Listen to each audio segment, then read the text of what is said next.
you and I for the Kenai. We're back in the apartment today recording another recovery story. We have a brand new guest with us. Courtney's with us today. Hi. How's it going? Good. Good. Glad to be here. Good. Us too, man. Alright, at least I am. Are you pumped, Coe? Definitely. Oh, yeah. Mm-hmm. So let's dive right in, man. How long have you been in recovery? 15 months today. 15 months today. Mm-hmm. God, what a good day. Yeah, perfect. Yeah, perfect day, man. Yay. So 15 months. So I want to kick back just to right before you entered recovery. What got you into recovery? And what resources did you use to access recovery? Okay, well, the right before recovery is like the big aha moment that I didn't even see coming. It's kind of like whenever you get hit in the side of the head and you didn't see it, you're just like, oh my gosh, it's just like jaw-dropping. So, long story short, I was trafficked in Texas for 2 years, and I was stuck in Texas.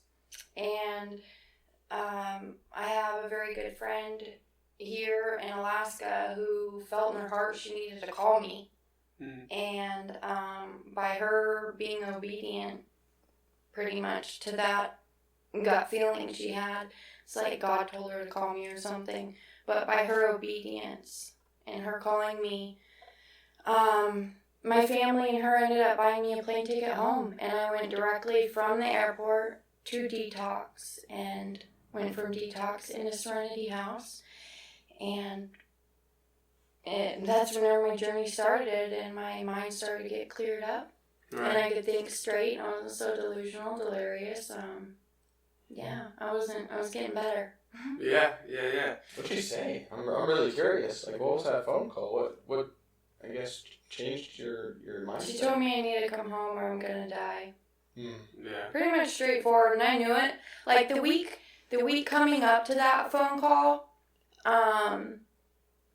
there had been, I was stuck in Texas for 2 years, okay? And that whole time it was pretty much just slavery. It went so much further than addiction, and addiction's a real thing, and so is sex trafficking. Right.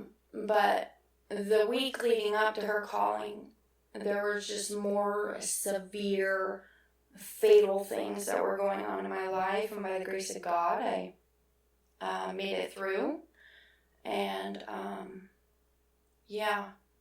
I do have to say that I think animals are a beautiful thing, because if I wouldn't have had my dog with me in Texas that I happened to acquire whenever I was there, she has been there for me a lot. And that week she was just really extra close by my side. And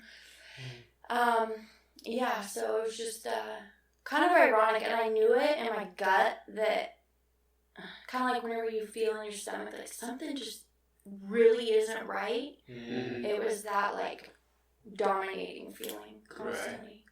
Right. And I think what's kind of hard for some people to understand, because I think from a perspective of somebody who's like never had any experience with anybody in their active addiction or doesn't really know much about addiction, I think they probably kind of look at that like idea, like, you know, that gut feeling that like something's just not right. And I like, this sounds terrible, but I think it's kind of honest, is like, well, yeah, you know what I mean? Like, look at this or look at that, or look at all the things around you. Like, obviously something's not right? Yeah. And I think that like speaks a little bit to like how strong of a hold addiction has on people, because somebody on the outside, like, it looks obvious, right? And so put yourself in that person's shoes and think about what kind of grip something would have to have on you to make you look at that and see that as like super normal, right? Or all the things that would have had to lead up to that for that to become normalized in your life. You know what I mean? Like, well, addiction, along with any other thing, you know, it's just you become blinded and deaf to any normality around you. Human beings are not equipped to live that life and live a long, full life, so it's not normal. Right. Yeah. And so kind of alluding back to Coebryn's question, I know like the gut feeling, I guess that is kind of the answer, right? Because you get this phone call and your friend says, hey, you got to come home. or you're gonna die. And what makes you stop from being like, dude, shut up? Like, you know, like, obviously not, and like, just hanging out the phone, you know? Does that make sense? Yeah, it does. Whenever she called, it happened to be a moment that I was literally walking out the front door to let my dog go out to go potty, and I was not. We had cameras on the inside and outside of our house, and the person that I lived with that pretty much I was just enslaved to, he was not there, and it was just a defining moment in my life where I was walking out, he was not around, I was not in front of a camera inside or outside of our house, I was taking my dog to go potty, like, I was just free for 1 second, and in that 1 second, she called, and, it's just like that, you know you need to be obedient and listen to what's being fed to me, because whenever a person isn't fed life or fruitful words in their life, anything they hear, they just like grasp onto it because they're just so hungry for anything good and positive. And that was, it may sound negative, but it's really not. It's like it's just like a big awakening moment, or like being fed some truth in your life.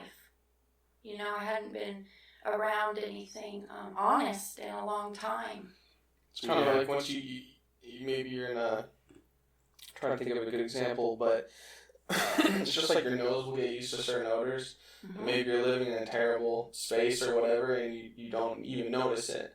And then you step outside and you're like, fresh air. Like, oh my gosh, it smells wonderful. But that's because of the situation you've been in for so long. It just becomes normal. Yeah. Just regular. Yeah, absolutely.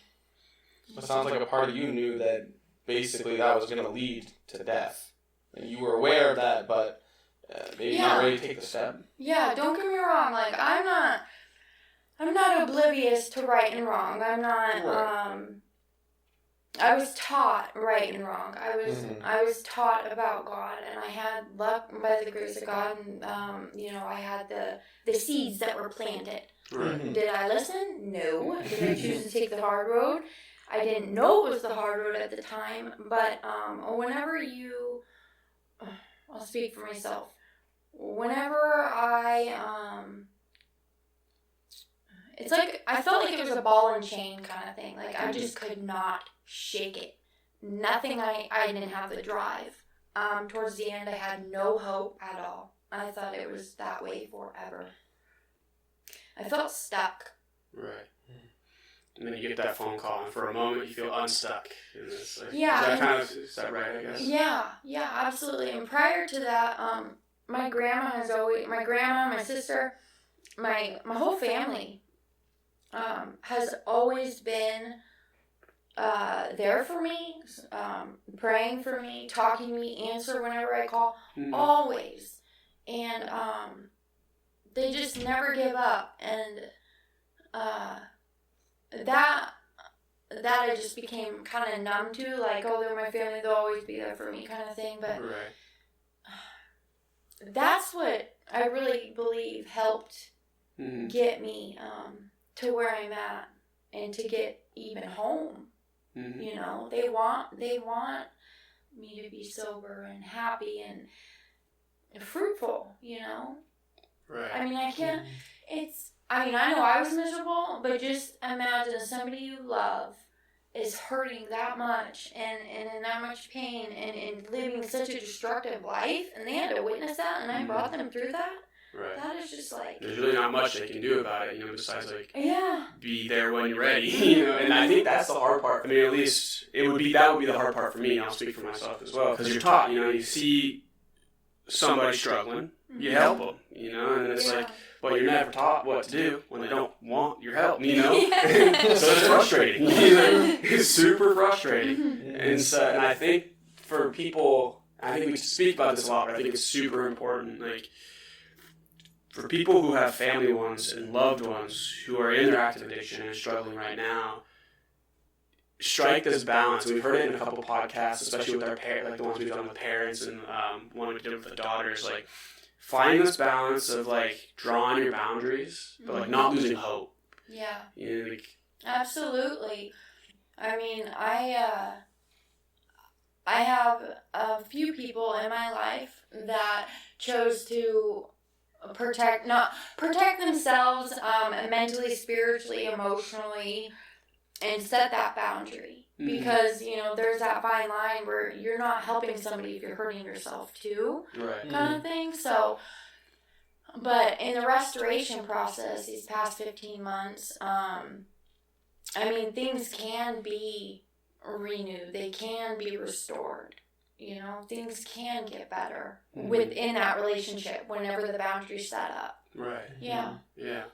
And hearing from you, it sounds like just that support. I know a lot of people might feel like that after a while it's just falling on deaf ears. Because like you said, you were just like, yeah, you know, they're there for me. I'm doing my own thing. I know they want this for me, but that's not what I'm doing here. Yeah. But it sounds like their persistence, in the end, over time, still kind of wore away at that thought or feeling that, you know, whatever, it's just family. You know, they just want me to do what they want me to do. But that support, in the end, it really does make a difference. Absolutely. And so when you got into recovery, you went straight to Detox, and then where did you go after Detox? Did you go into Serenity House? I did.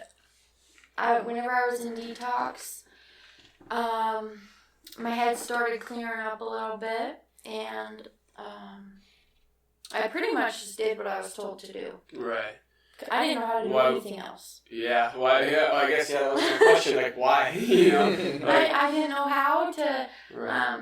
My mind knew, my body looked, but out of repetition, after so many years of doing the same thing, you kind of just. You don't know. It's like, it's unfamiliar. It's like uncomfortably comfortable, I guess, you know? Right. Like, you know it's right, but you just aren't sure how to. So I literally just did what I was told to do through Detox. And then I went to, whenever I was at Serenity House. Serenity House is very solid. They'll tell you how it is. They know how to help people and not hurt them. They know how, meaning like, they didn't tell me, you need to do this, or, you know, you need to do it like that. It was like, this is the way to do it, and you're going to flourish from it, and it was just a really amazing experience. Like, it's just, and they met me where I was at. I mean, I didn't go to treatment because I'm healed and whole, and, you know, I'm here to be a role model, like, I was broken, and in every way, shape, and form. Right. So yeah, Serenity House definitely helped me turn the light on in my life. And I think, like, and I guess this is more of a question, you know, like, and I guess I'm like kind of prying at this a little bit. That wanting or that willingness to kind of do whatever you're told sounds like it comes from a place of like admitted, like. Not that's a bad word. I don't even want to say it. Like admitted surrender, I guess. You know what I mean? Like whatever I'm doing at this point is not working. So that's exactly I'll do whatever it is you want me to do, man. Because what I'm not doing just isn't happening. Oh my gosh! What was that realization like?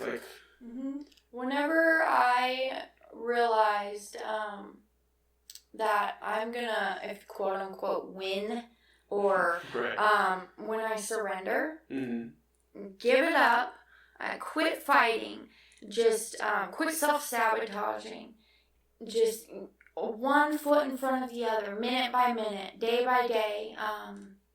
It was relieving. It was a breath of fresh air. It was almost like I could see through the fog.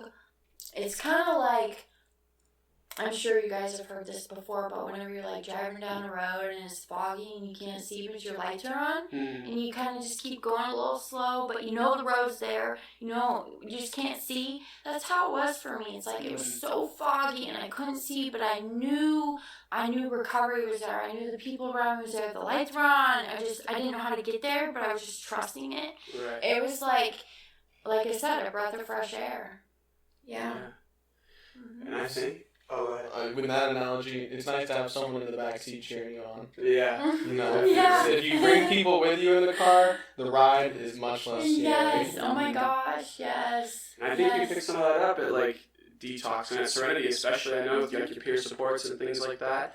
I think that's important for people who are in active addiction right now that may be listening or have some reservations, about like that aspect of it. Like they're gonna make me do these things, I've been to this place, like all these 12-step recovery places are the same, and it's like it's this stuff, and I feel like what Serenity House, from our experience, just listening to people tell their experiences, right? So secondhand experiences, I guess, is like they really, and especially this community, the double-edged sword of this community being so tight-knit, right, is that you do, when you go there, have an opportunity to put people in your car. You know what I mean? Like to really build that support network that is like so important, and that seemingly for a lot of people, and also in our experiences listening to stories, you've dissolved over years. You've cut a lot of support networks. You burned a lot of bridges.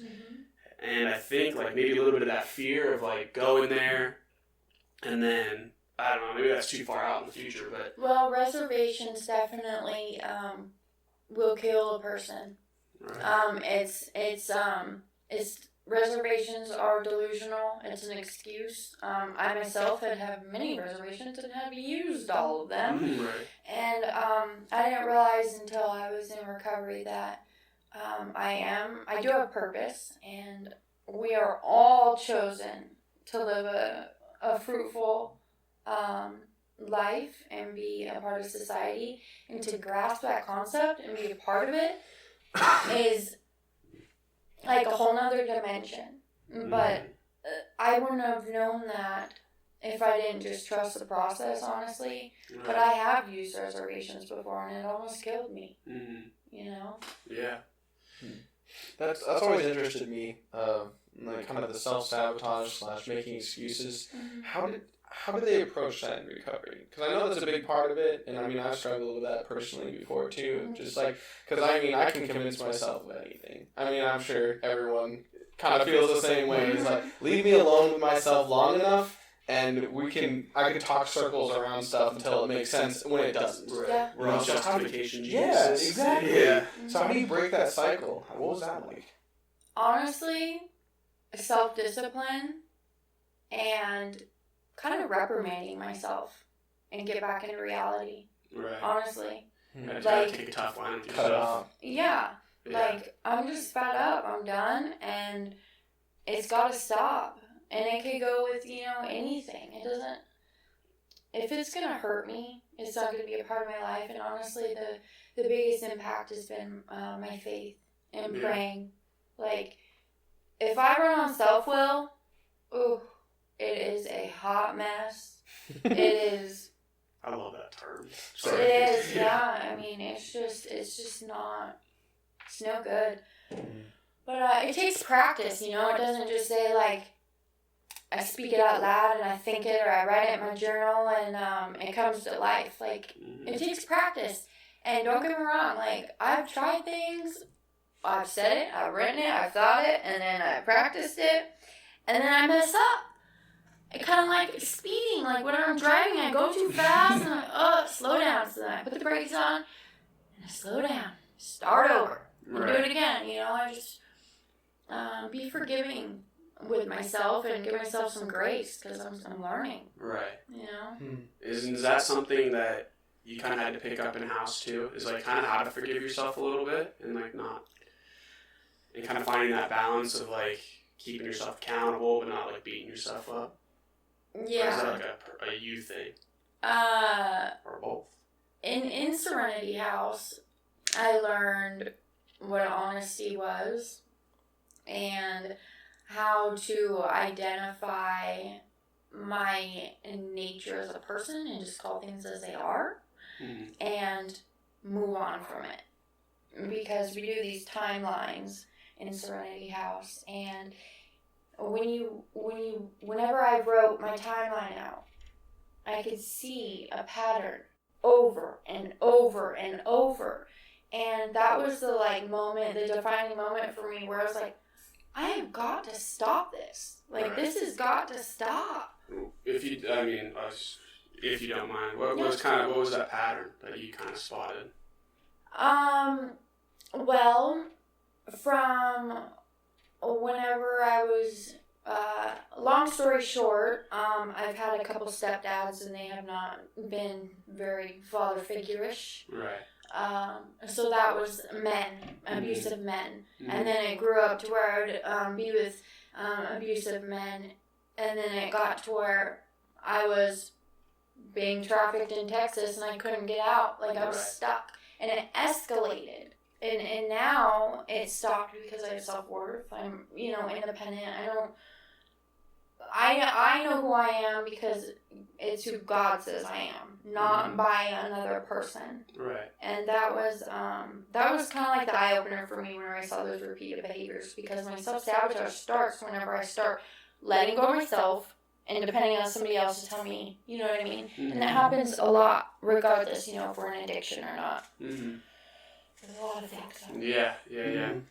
I really appreciate that, like, have to draw a hard line with yourself, too. Because that's something I have to do. Like, if I don't, dude, if I get a little soft with myself like that, like, same thing, all that discipline just is, like, slowly but surely starts to slide away. Yeah. Yeah, it's funny. Yeah. I have a whiteboard in my room that has some seemingly not as encouraging things, but that I need to hear sometimes. I thought that was good. And so when you got into early recovery, because from my understanding, early recovery is hard, right? Like, that's like some of the most difficult steps, right? Because you have those first 4 steps are pretty tough, right? So in early recovery, at what point did it become? Well, I got a couple questions, I guess. I'm trying to figure out how I want to say them all. Okay. So in early recovery, what was like the most challenging step for you in like those first like 4 or 5 steps? Accepting where I'm at. Mm-hmm. Why do you think that was so hard? Because I didn't really know and understand how far I had gone in my addiction and how much mess I needed to clean up. If you want to call it, a mess of my life. Thinking about how much work it was going to take was overwhelming in my mind, but in reality, like, one day at a time, keeping it simple, like, things progress so quickly. Right. On the positive end, Yeah. So, acceptance is just, it's hard, but it's a good. Right. It's a good hard. Yeah. When you work out, it's like, I feel the pain, but it's a good pain. So just thinking the same thing. Mm-hmm. Sore muscle experiences. Yeah. Truth often isn't what you want it to be. It just is. Right. Mm-hmm. And so you can look at it and be like, well, what if it was different? You should say that more often. You sound smart. Oh, thanks. I can deceive everyone. Yeah. Perfect.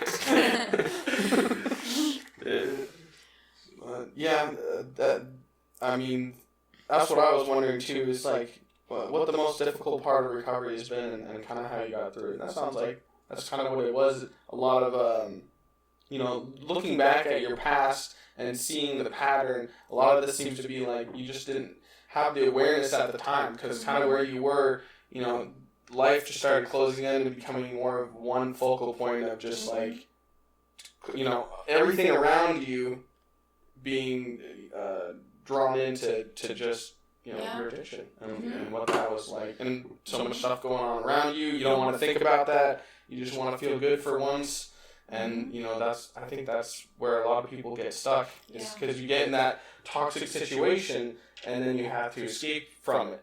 But then you don't get rid of the toxic situation, so you're trying to fight that addiction, but you also have so much other stuff that you got to deal with too. Yeah, absolutely. Yeah, it's a vicious cycle.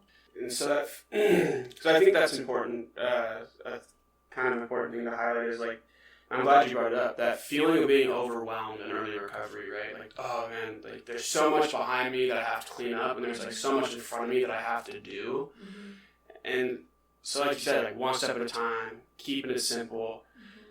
So especially in early recovery, actually even today, right? Because I'm sure it's still some days more than others, I would imagine. Like, it's still just like you have to kind of remind yourself sometimes, like, one day at a time. You know what I mean? Like, you just kind of take the steps. Yeah, so kind of what's that like? Yeah, I just didn't want to be where I was in early recovery. ever again, and I was hungry to do anything but where I was. And after I got over that hump, and it just became like in my natural nature to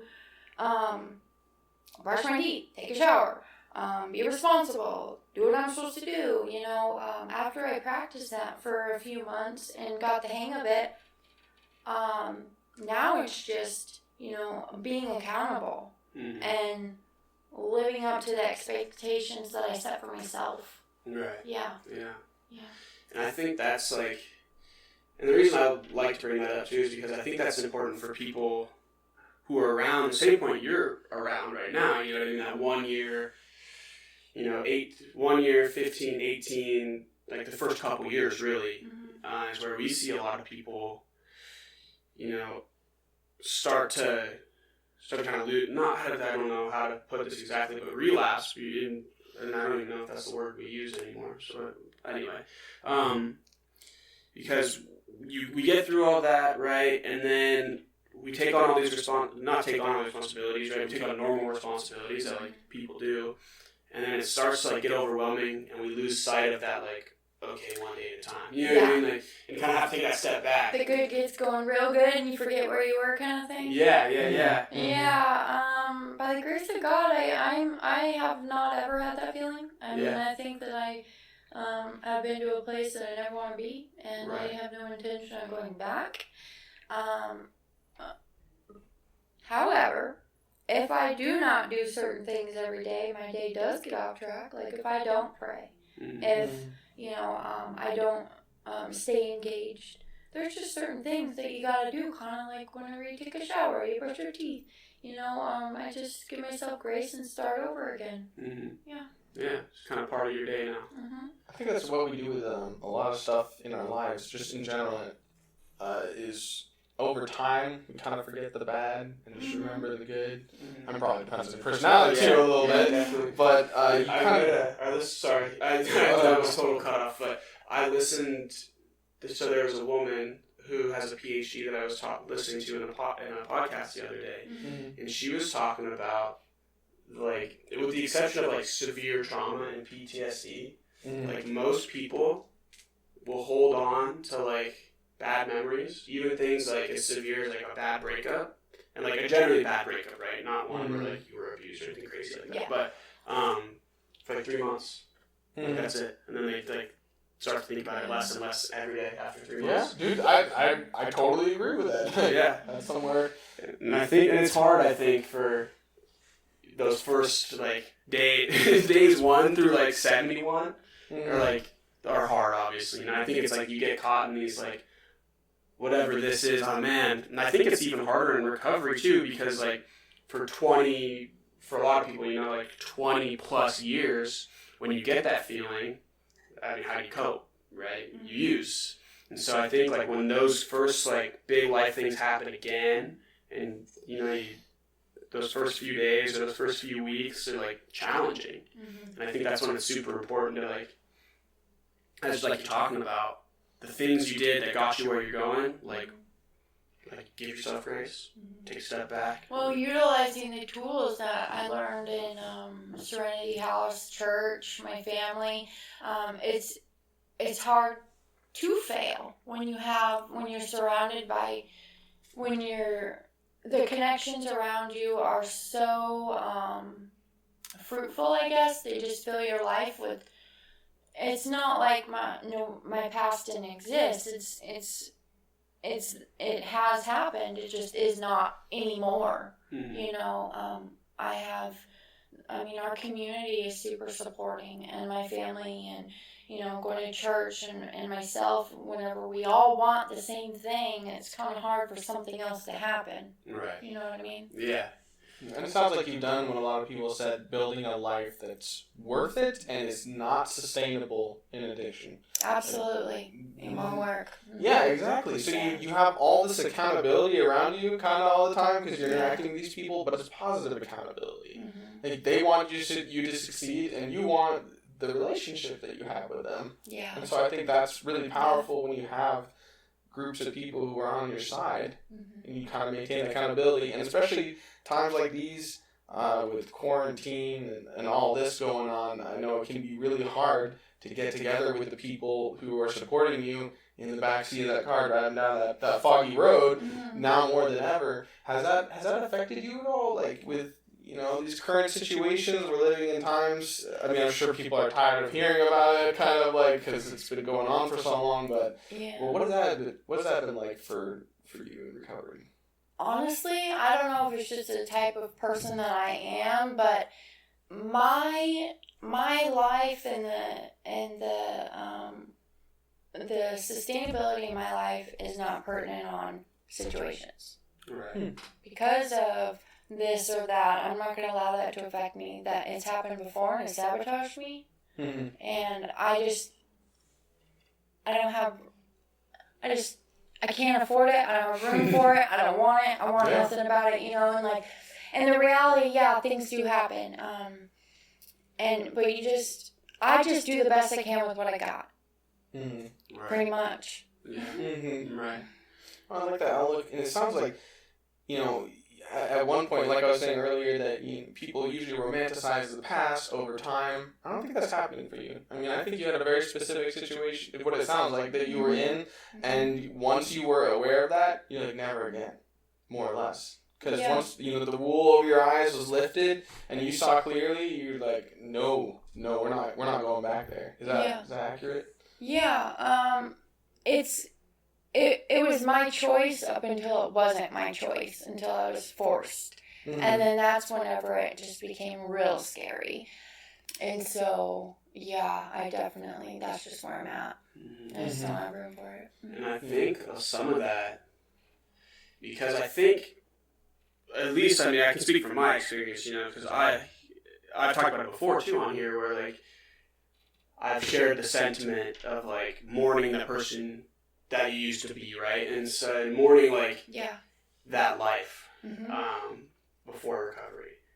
And I think a function of trafficking is that, like, once you see it for what it is, I think that's one life where you don't romanticize much. You know what I mean? Like, maybe some people do, but it's like the gravity of that situation for so many people is so heavy and so dark and so demoralizing that I think once you kind of have an opportunity to get out of it, like, except for, like, in severe situations, I would imagine, you're pretty ready to be done. Like, you're pretty, like you're talking about, like, no desire to really even step anywhere, like, towards there again, right? Would that be? Absolutely. Everybody's story is different, and that just happened to be part of my story, and it's a big part of my story. I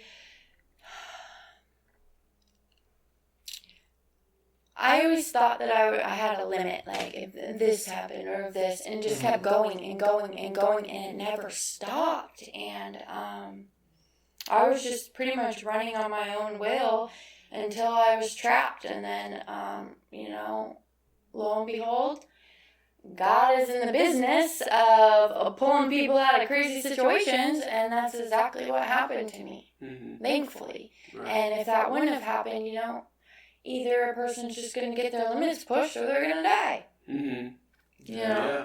What was it like trying to come up with more boundaries in your life? Was that something that you had to learn? Because I know that's a common thing. Boundaries are hard. Boundaries take practice. And, to be honest, whenever I was going through Serenity House, my counselor in there, she gave me a 3-step process on how to set a boundary, and I wrote it down. I practiced saying it, and then I got to utilize it, and it worked. And then I didn't have to look at my paper and say what I was trying to say. It just came natural to want to stand my ground, I guess, but not in a mean way. Like, there's a constructive way about going about a conversation that doesn't have to be so aggressive or from one end to the other, either sacrificing yourself or not doing it at all. Like there's that happy medium there, and that's something that I got to learn by setting those boundaries. And it's actually come out okay. You know, it's come out. It's respecting myself, and that's what I was about to say. Yeah. You have to have self-worth if you want to have boundaries. Yeah. Because otherwise, like, if you don't care about yourself, you know, what's the point of boundaries? Exactly. Yeah, it definitely takes practice, though. It didn't come in my nature to set boundaries. It did not come in my nature. I just, you know, pretty much, like I said, had to practice. What would you have written down? I'm really curious. What was the thing? I want to hear the process. I state the problem, why it's a problem, and what I want to do different about it. Yeah. And I think, even for, you know, like, even me right now, like, there's just like this gap, I think, for a lot of people, and maybe just me, maybe I'm just projecting, but, like, stuff like that to me, and you're like, well, yeah, you know what I mean? But then, like, you think about it, like, man, do I actually really do that? Yeah, right? You're like, well, yeah, we should all do that. You know what I mean? Like, that's simple. That seems clear. Is it easy, though? Yeah, exactly. The difference between simple and easy, I think sometimes we get that, like, mixed up, and it gets a little bit convoluted, you know? Yeah. But... Or you shame yourself because you think it's simple, so you think you should get it the first try. I mean, I think that's why it's so important. You said you gotta practice it. You gotta practice discipline. And sticking to it. Like, I can set that boundary, but sticking to it, enforcing it. Oh my gosh, yeah. Because it's not always just an initial conversation. No. I mean, especially some people, it's like action. 4 or 5 conversations. So, attacked right now. No, I'm just kidding. But I think you should say those one more time. Your 3 steps to setting boundaries. What the issue is, why it's an issue, and what you want to do different. Right. Like, for example, I don't like it when you talk to me this way. I don't like it when you talk to me this way because it is hurtful, and I would like for you to approach me like this, or, you know, something. Well, a real live example of something that I did with somebody is, I'm in recovery and I can't be around you if you're using. It's a problem because I was in addiction and now I'm in recovery and I just can't have that in my life. Right. So if you want to be in my life, I need you to be in recovery or I can't be in yours. And I've stuck to that. And I mean, and other things, anything that I want reconciliation with is, and get relationships to be reconciled, it's helped with, you know. So. And I think that's important for just like human beings interacting with each other, especially now in a world where we're so polarized and like so pulled apart by a lot of things. It's like just that clear cut communication. And in a way that's not like the intention, and I think when you execute it well, the intention's not hurtful, and like the words themselves just aren't hurtful. You know what I mean? It's kind of just like honest, just straightforward. You know, these things that like these words at least, and like these actions that we typically value, but somehow like in our daily communications, like especially with people that are closest to us, which is like I've always thought is kind of ironic, is like hard. It's harder when people are close to you. I think that part's ironic, just because like, those are the people we're supposed to be able to be like the most open with, right? Yeah. But like, once we start caring what people think about us, we get a little balled up, you know? So, like, but or people feel entitled, or like they wear the hat of I'm the boss, so they're gonna keep being the boss, or you know, I've played this role for so long, I've worn this hat for so long. How do I do any different? Yeah, and that's that momentum in life. Once you get that, it's crazy how much of a difference it makes. But like you said, doing little things every day, it adds up. Days become weeks, weeks become months, and soon you have that momentum going in the other direction. But making that initial choice, especially with recovery or, whatever you're in, is so hard because you've already had so much momentum going one way that turning it around. And that's why I think these support programs and places like Serenity are so important, because if you're trying to turn around all that momentum, it's like trying to stop a boulder rolling downhill. And you're just one person, and you get enough people and enough equipment and enough support, it's much easier to slow that down. And so it goes from maybe feeling impossible and overwhelming to achievable, because it becomes a step by step. You're not doing this all on your own. That's why I think that's so critical. And I think the cool part about that is like, no matter where you're at, no matter where you're rolling, I mean, for the most part, there's people and places right here in our community that are willing to do that. Like Detox, like Serenity, and the AA communities, and majority of just people in general. Right, the religious communities, the AA community, the NA community, like all these communities have support networks built to catch you. They got nets down there if you're rolling boulder, wherever you're going. And I think that's for anybody out there who's listening now who feels like their life is kind of becoming this like you usually use the old spiral, but I think I like this boulder roll. Actually, I think I like that more.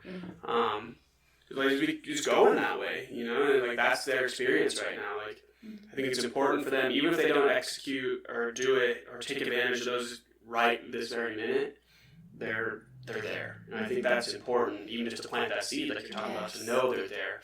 Whether it's both the Freedom Houses, they got the men's and the women's house, whether it's Serenity House, whether it's Dakota, whether it's just the hospital in general, going from the care transitions process. And obviously check out our podcast page. I have a lot of community. Shamelessly plugging myself in there right now. I can't think of them all because there's so many, there's so many, but there's a lot of options. And if you're listening and you feel like you're in that place of like just not wanting to be where you're at and wanting to choose recovery, like they're there. And they're ready, willing. And all those people have worth. I mean, that's to me the saddest thing, is to think that there's some people out there who are going on this, this downward to the breaking point or to rock bottom, and they're aware of it, and they just think they're not worth it. They just think that. But they're loved. You are loved. I know. You are chosen. Yes, there is so hope. Important. It's like you gotta value yourself to want to get yourself out of suffering. Because if you hate yourself, then great, whatever suffering, I deserve it. But you don't want to be there. You gotta realize that you have value and that there is hope. Like you were saying, you had lost hope, but then someone sparked that hope in you again to believe that it is possible. We can change. Even change is hard. I hate changing, but we can change. Change is hard. Oh my gosh. So if there was something that you could, a piece of advice maybe that you can think of, maybe something that you struggled with and had an aha moment that you could give out to people who are listening, is there anything that you can think of that you're like, I figured this out and I feel like if I could spare someone else the struggle that I had, that'd be super worth it. I'm kind of putting you on the spot, so. Honestly, I just hope that people that are suffering or feel stuck or feel like they have a choice, that they just surrender, pretty much. Just surrender and let go. And remember, if you keep doing what you always done, you're going to get what you always got. And it'll never be different. And just trust somebody that loves you, because they have your best interest at heart. And it's uncomfortably comfortable, but it gets better. It does. Oh, the restoration process is beautiful. Yeah, it's definitely worth it. Yeah, that's an awesome piece of advice, and I think that's super, super great. Before we get out of here, actually, Kobe, you want to pull up the Serenity House number? Like we do every time. I'm gonna edit that out. We don't need them to know. We got that memorized. Dude, I tattooed on the back of my hand. 907 714-4521. Oh, Courtney knows. Oh my gosh. Courtney knows. You see that? Don't even have No hesitation. No hesitation. Oh, man. Yeah. And so, like we said, anyone that's out there listening who's either supporting someone in recovery, striking that balance of support and boundaries with a loved one who's in their active addiction, someone who's currently in their active addiction right now that might be listening.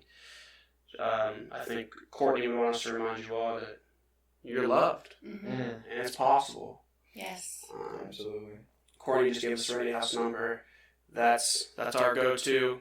There's multiple resources out there for you. You can find all their information usually online, like we talked about, the Freedom Houses, Cicada, Kenai, Henry Wellness Court.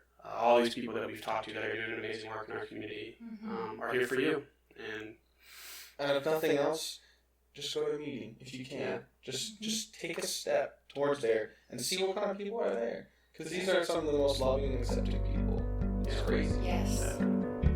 Thank you very much for listening. This was you and I, Kenai.